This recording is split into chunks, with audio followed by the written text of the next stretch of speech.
Olá, amigos, tudo bem?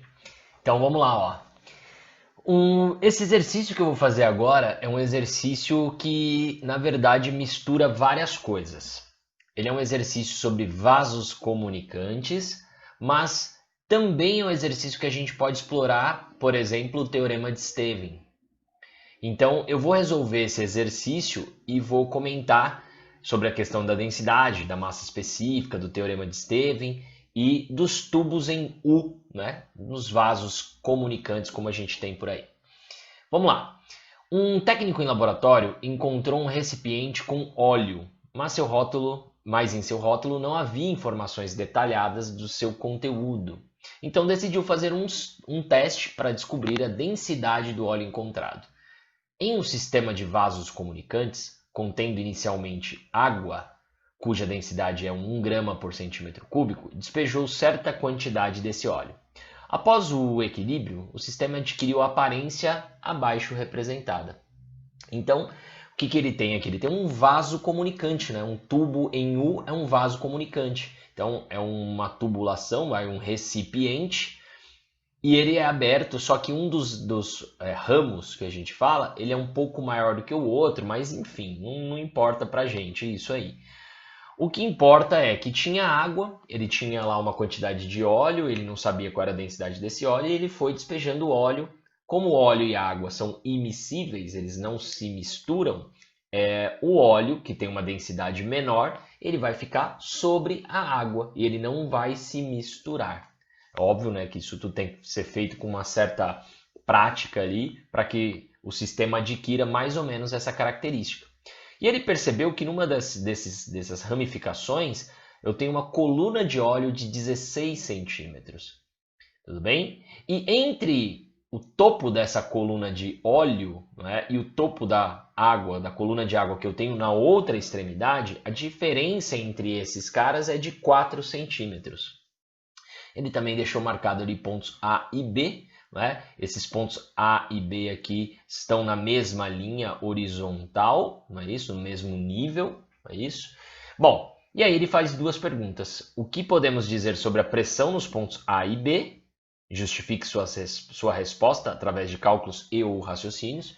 E o item B, que é determine a densidade do óleo, né? A densidade do óleo que estava no recipiente. Então, justifique a sua resposta também através de cálculos ou raciocínios, e ou raciocínios. Vamos lá. Então, para fazer esse exercício, o primeiro item que a gente vai ter aqui é o item A. E o item A, o que ele diz? Ele diz o seguinte, olha, o que a gente pode falar dos pontos A e B? Então, para resolver esse exercício, né, o item A, eu falaria primeiro o seguinte, olha, eu justificaria algo em torno do Teorema de Stevin.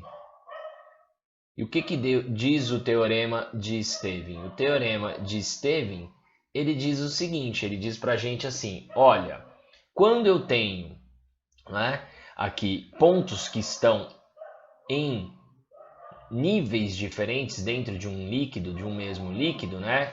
Posso colocar aqui o ponto mais baixo, aqui vou colocar x e y, tá? Então, quando eu tenho esses dois pontos, o ponto x ele está submetido a uma pressão maior do que a de y.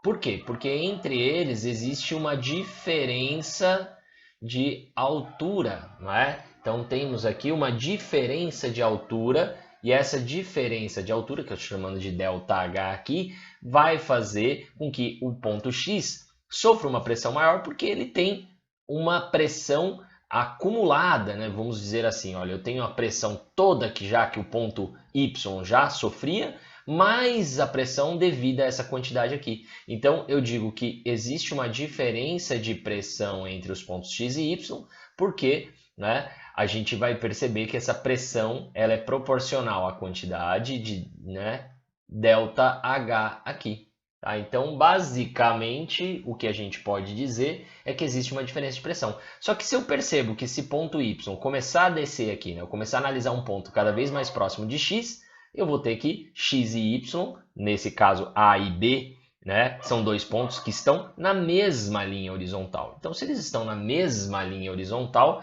quer dizer que esse cara virou zero.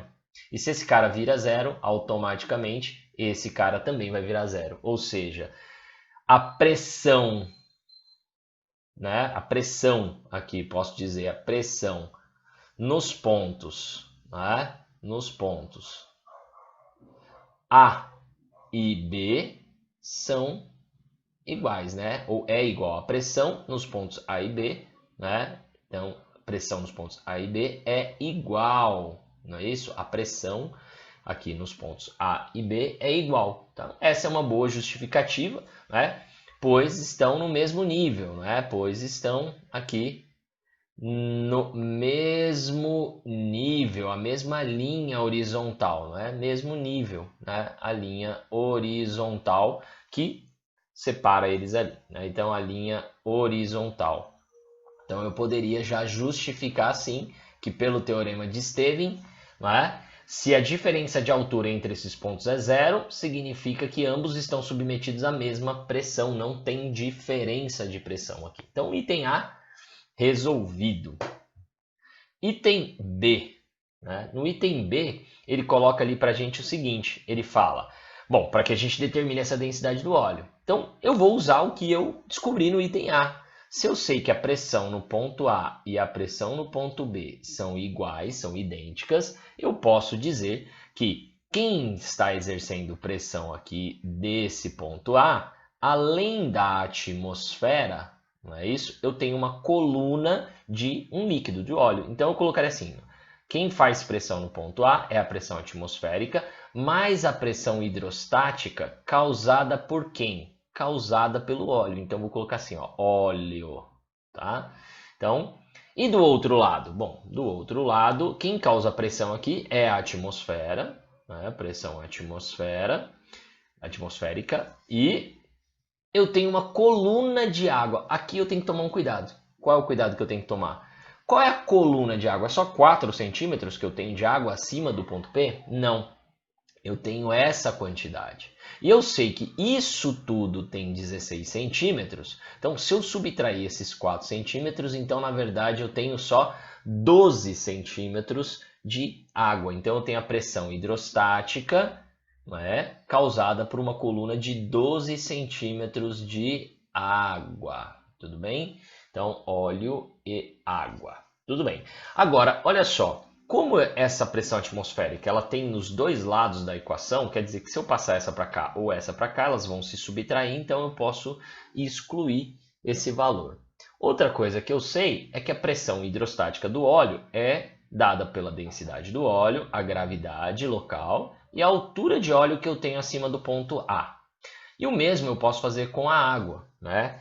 É a densidade da água vezes a gravidade local vezes a altura de água que eu tenho acima, né, dessa coluna aqui B. Bom, como mais uma vez a gravidade aqui ó, aparece dos dois lados, então vou dividir por G aqui e aqui.